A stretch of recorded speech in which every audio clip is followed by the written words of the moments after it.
Very good morning, students. In our previous class, we have seen the pollination process and also different kinds of pollination. Pollination says that it is a transfer of pollen grains from anther to the stigma of pistil. And the different kinds of pollination are mainly two types, that are self-pollination and cross-pollination. Under self-pollination, again we have studied autogamy and clitonogamy. Under cross-pollination, we have seen the xenogamy. Autogamy is when pollination happens with between the same flower of same plant. You call it as autogamy. And ketonogamy is when it is between two different flowers but of same plant. You call it as ketogamy. And xenogamy is when pollination is between two different flowers belongs to two different plants. We have said that pollination is transfer of pollen grains from anther to the stigma. So you can see back, that is transfer of pollen grains from anther to the stigma. The pollen grains which are released from the anther has to sit on the stigma, and this process you call it as pollination. But who is going to do this work? Who is actually helping these pollens to sit on the stigma? Because we have seen that both the male and female gametes are non-motile. They cannot move on their own. They need some agent to do this work. Someone should put this pollen onto the stigma. And in this class, we are going to study those agents which is going to help the pollination. Clear? That is agents of pollination. Agents of pollination. These agents which help in the pollination are called as pollinators.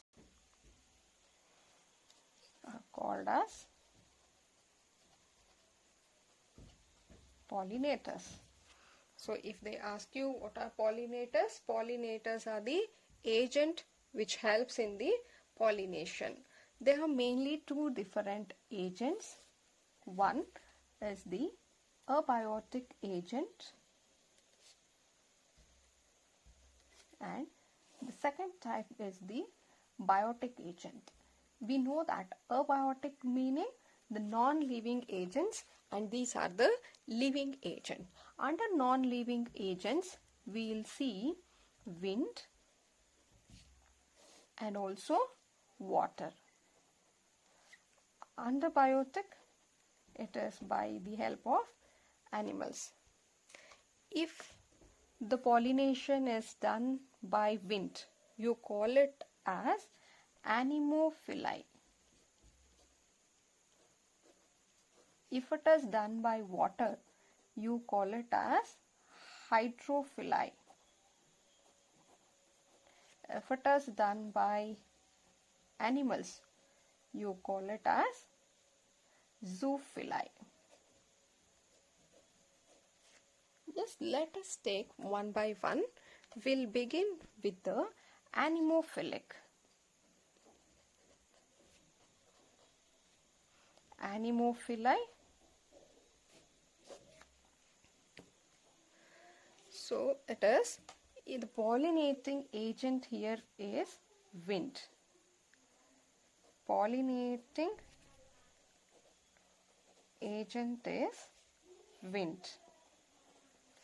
See, there are certain characteristics exhibited by the flower if they pollinate by the help of wind. So let us see what are those characteristics of anemophily flower.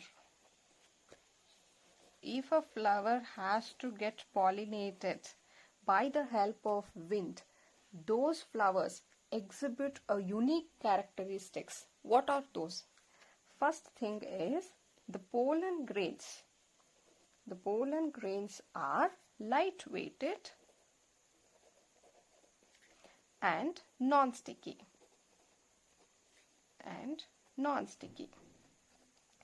See, it is very simple that if the pollen grains has to be carried by the wind, the pollen should be very light.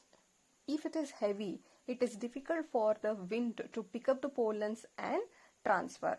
So hence, the pollen grain should be light-weighted and also non-sticky. If they have the stickiness, it can get adhered to any substratum where they get in between. Therefore, the pollen grains are light-weighted and they also non-sticky. And the second point here is the flowers are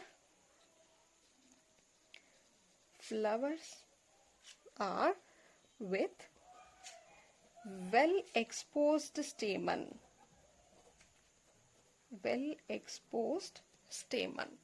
See, let us say here, if we consider this as the stem, and here comes our leaf.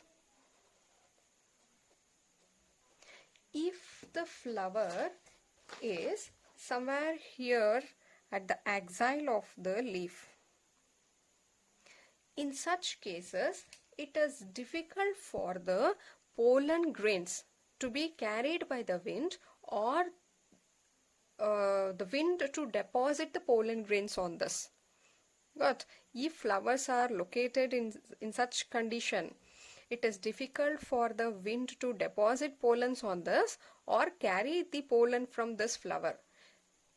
If same flower is located at the terminal region, if flowers are terminal, they are well exposed. You can see here they are exposed to the atmosphere so that the blowing wind can easily carry the pollen grain, or easily it can deposit the pollen grains onto the flower. Now, again, the third point here is the flowers show large feathery stigma to trap airborne pollen grains. See, this is a stigma and a style. This type of flower show a feathery stigma. You can see such hair or feathery like structures around the stigma. Therefore, this will help to trap the pollens which are present in the air. Or you might have seen the pollens, stigma this way, which is having the hair growth like this, giving it a feathery look. Now, such kind of stigma, having a long feathery stigma, help to trap the pollens which are present in the air. Yes, and fourth is, this type of plants produce enormous or large number of pollens. See here, there is no guarantee that the wind, whatever the pollens which are carried by the winds can get the stigma. There is no assurance. Therefore, in order to compensate such loss, a large number of pollen grains are released. Clear? To compensate the uncertainty of pollination, a large number of pollen grains are released. See, if this is the anther and here are our pollens released, these pollens will be carried by the wind, but there is no guarantee that all the pollens will get the stigma. Out of these many, only few, 1 or 2 might get the stigma. Therefore, in order to compensate such loss, a large number of pollens are released. You can see more number of pollens get wasted. And fifth point is that this type of the flower, usually most wind pollinated flowers contain a single ovule in one ovary. We know that the ovary might contain a single ovule or it can have many ovules in it. But such type of flowers usually have a single ovule, meaning single embryo sac and only one egg. And also they exhibit the inflorescence. The flower are packed into an inflorescence. We know what is inflorescence. When flowers are arranged in bundles, we call it as inflorescence. So these are the characteristics of anemophilic flower. If the flower is pollinated by the wind, such flower exhibit all these characteristics. Those flowers will have the pollen grains of lightweight and non-sticky, and flowers are usually well exposed to anther, and they have a large feathery stigma to trap the pollen grains, and plants will also produce a large number of the pollens, and they contain a single ovule in one ovary, and the flowers are packed in inflorescence. So this is one of the important question. They have asked it many times. Characteristics of anemophilic flower. Now let's move on to the next type called hydrophili, where water will do the pollination work. Second type called hydrophili. In this, pollination is by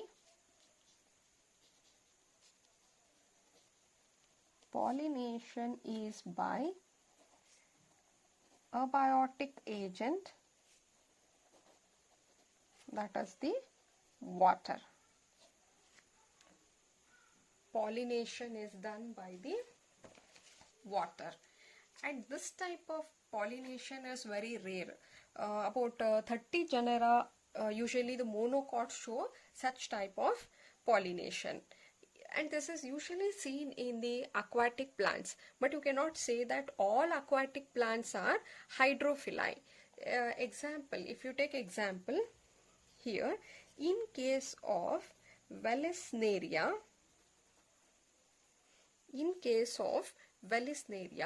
the pollen grains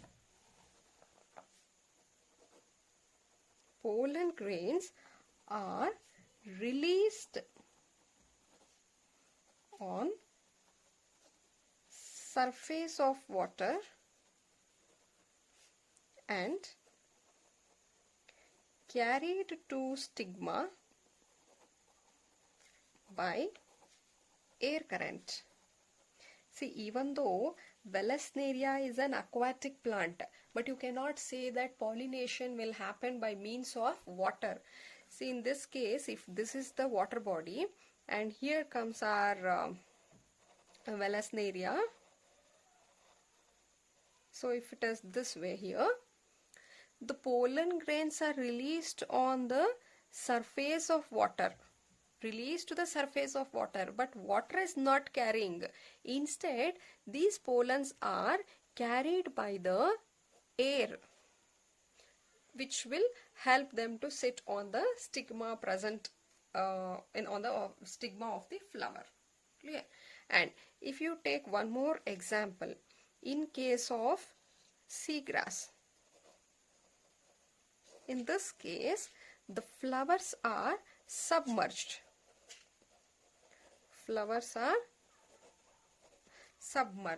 Meaning it is present below the water.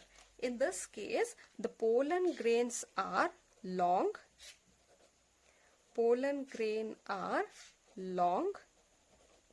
Ribbon-like, and carried passively inside the water. So even this is also an aquatic plant. Since the flowers, if this is a water surface, flower is entirely present under the water. So it is completely submerged. Therefore, the pollen grains has to be released into the water, and water itself will carry the pollen grains. But the pollen grains are long and they are ribbon-like, so that it is easy to float in the water, ribbon-like, and are carried passively inside the water. At the same time, such pollen grains are protected from wetting. These pollen grains are protected from getting wet by the presence of a mucilaginous covering. What happens if pollen grains get wet? Obviously, the weight of the pollen will increase. So in order to prevent that, they are being coated with a mucilaginous covering. Therefore, it will not get wet in the water even they are released in the water. Clear? So this is about the hydrophyli. So hydrophyli, the pollination is done by the water, and this is seen in aquatic or monocot plants, but you cannot say that all aquatic plants will pollinate by the help of water. In case of Valesneria, even though if it is an aquatic plant, the pollination here is done by the air current. In case of seagrass, since it is a submerged flower, pollination is done by the water itself. And we'll move to the next one. It is called zoophili. It is the next one, zoophili. In case of zoophili, the pollination is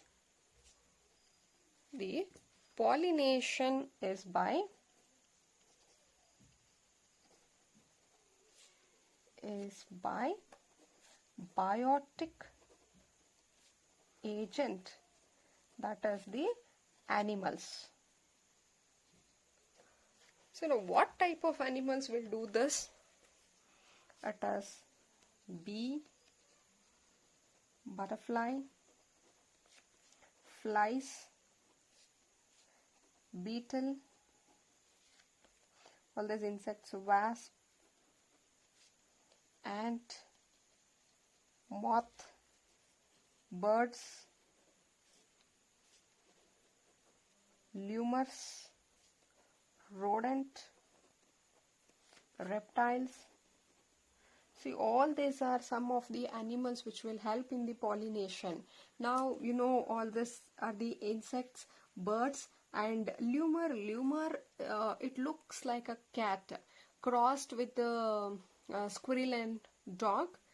And you know, the rodents, rats, and reptiles are some of the animals which will help or which will act as a biotic agents. And here, if birds are pollinating, it is called as ornithophili. And if it is done by insect, you call it as entomophili. See, zoophili is a general word given if it is done by animal. Under animal, if it is done by birds, you call it as ornithophili. If it is done by insect, you call it as entomophili. And here, what are the characteristics of such flowers? And in this case, the characteristics are, here, the characteristics of such flower is, usually these flowers are very large, colorful, fragrant, and rich in nectar. See, these flowers are usually large, very colorful, and they have a pleasant smell, fragrance, and also they are rich in nectar.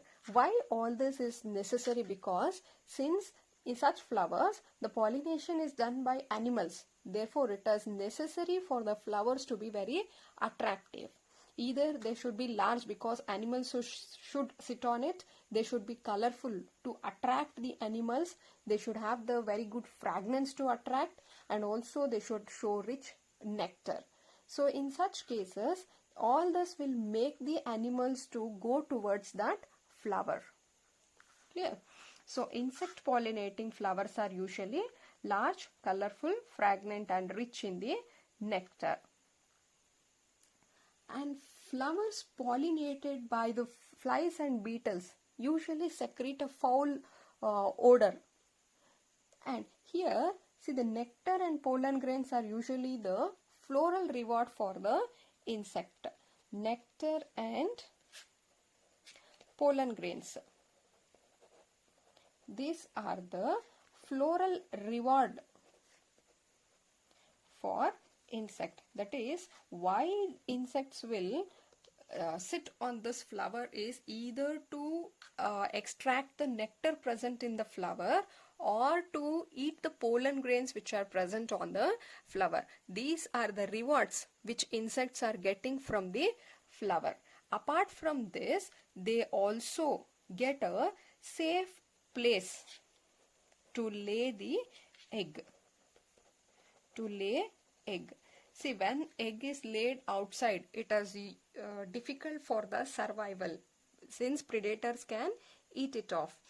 Therefore, these insects will search for a safe place to lay the egg.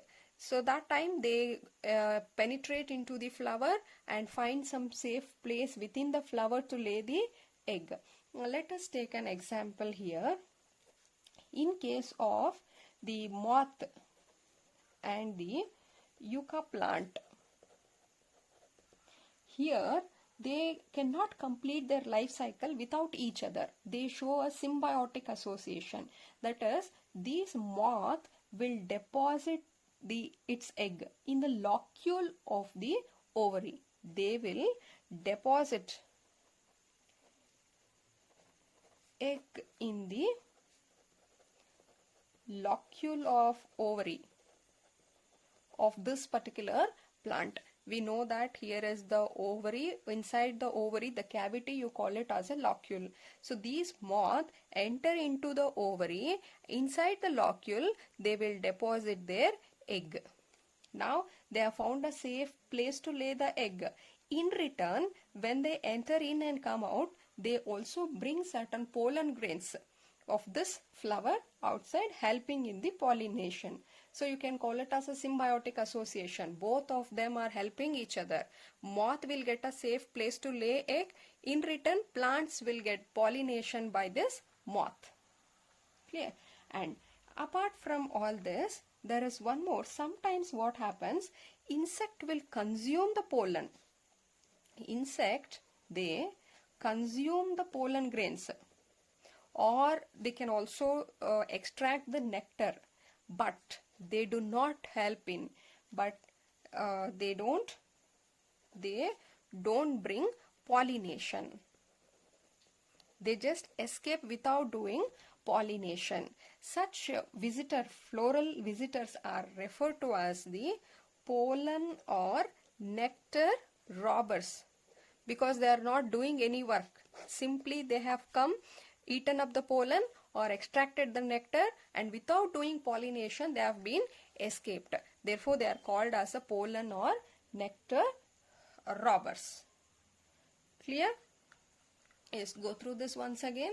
If pollination is done by animal, you call it as zoophilic, and these are some of the animals which do the pollination.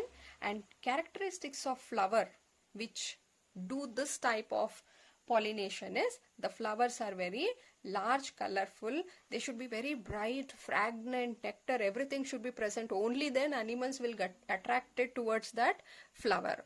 And these animals, when reach to the flower, they either eat the pollen grains or the nectar, or they might be finding some safe place to lay egg. In return, these animals will do pollination for the plant. Clear? So this is all about the 3 types of agents, the pollinators. Yes, that is anemophilic, hydrophilic, and the zoophilic. With this, we will complete the gametogenesis and gamete transfer.